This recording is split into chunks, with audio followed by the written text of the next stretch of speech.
Dimanche 27 juillet 2025. Aïe aïe aïe, globiste, on te cherchait un Doliprane. Zoom de malade mental encore une fois. On va dézoomer. On va dézoomer mon ami. Alors, j'aime bien tes questions. À quelle distance est ce bateau? À quelle altitude te situes-tu? Il n'est pas là le problème mon ami. Tu sais c'est quoi le problème? C'est que ce bateau là, il est invisible à l'œil nu.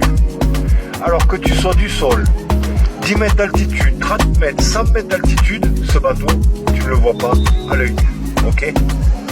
Donc Galilée, lui, en a déduit que lorsque vous ne voyez plus le bateau à l'œil nu, c'est qu'il est passé derrière la courbure. Ok? Donc là, ce bateau, on ne le voit pas à l'œil nu. Ok? Tous les gens ici présents pensent que le bateau est passé derrière la courbure, mon garçon. Ok? Ce n'est pas une histoire d'altitude, ce n'est pas une histoire de distance, c'est une histoire de perception, mon ami. D'accord? Galilée t'a dit que lorsque le bateau s'éloigne et qu'on ne le voit plus, c'est parce qu'il est passé derrière la courbure. Allô, globiste? T'as compris le souci là ou pas? Allô, Houston? Tu veux pas leur expliquer, s'il te plaît? Faire une petite émission dédicace à la courbure. Où est la courbure? Cadeau, cadeau les frérots. Il n'y a plus de glo-glo. Il n'y a plus de glo-glo.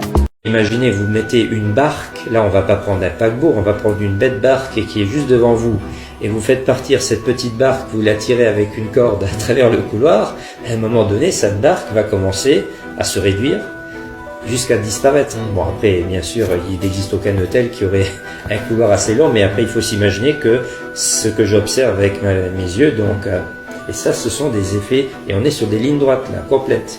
Donc ça pourrait déjà expliquer aussi tous ces phénomènes de bâtiments qui à partir d'une certaine distance, vont commencer à disparaître aussi.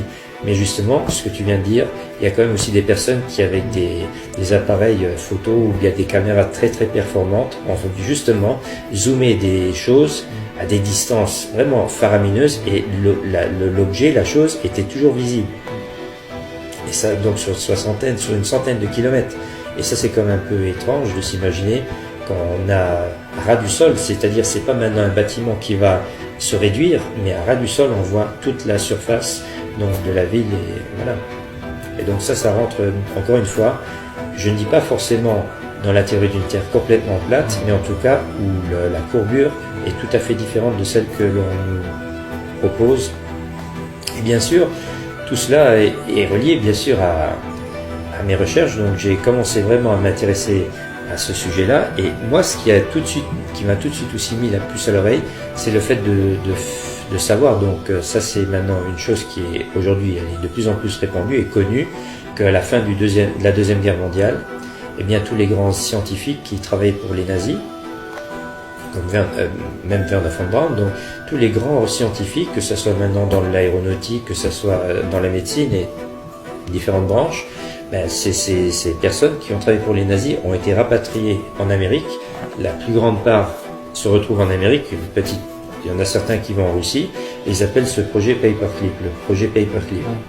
Et donc, ce sont aussi les premiers ingénieurs qui vont commencer à créer ce qu'on va appeler la NASA. C'est pour ça que j'aime bien dire aussi les nazis de la NASA, donc, voilà, la NASA des nazis. Il y a quelque chose quand même de rigolo dans ces deux mots, mais il est vrai que les premiers chercheurs qui ont travaillé pour la NASA étaient à la base des nazis, donc il y avait le petit pins. Regardez bien cette dinguerie tout droit sortie des archives. 20 juillet 1969. L'homme posait à peine le pied sur la Lune que le président des États-Unis, Richard Nixon, avait déjà reçu une belle photo de la Terre prise depuis la Lune. Photo encadrée et déjà accrochée, les amis. Encadrée et déjà accrochée. De la folie. Et clou du spectacle, les jeunes vont avoir du mal à le croire. moins de 2 heures après le premier pas de l'homme sur la Lune, le président, tranquille, discutait déjà avec les astronautes au téléphone. 180 000 kilomètres. Hello, Neil and Buzz. I'm talking to you by telephone from the Oval Room at the White House. And this certainly has to be the most historic telephone call ever made from the White House. I just can't tell you how proud we all are of what you have done. For every American, this has to be the proudest day of our lives. And for people all over the world, I am sure that they too join with Americans in recognizing what an immense feat this is. Because of what you have done, the heavens have become a part of man's world. 180 000 kilomètres, les amis. Je sais pas si vous vous rendez compte. Essayez d'appeler un ami au sommet d'une montagne, au milieu d'une forêt, d'un désert, d'une zone blanche. Et là, les mecs, 180 000 kilomètres, sans bug. Allô, lobbyiste. Tu te réveilles ou t'es mort? T'es mort avant l'heure. And thank you very much, and I look forward, all of us look forward to seeing you on the Hornet on Thursday.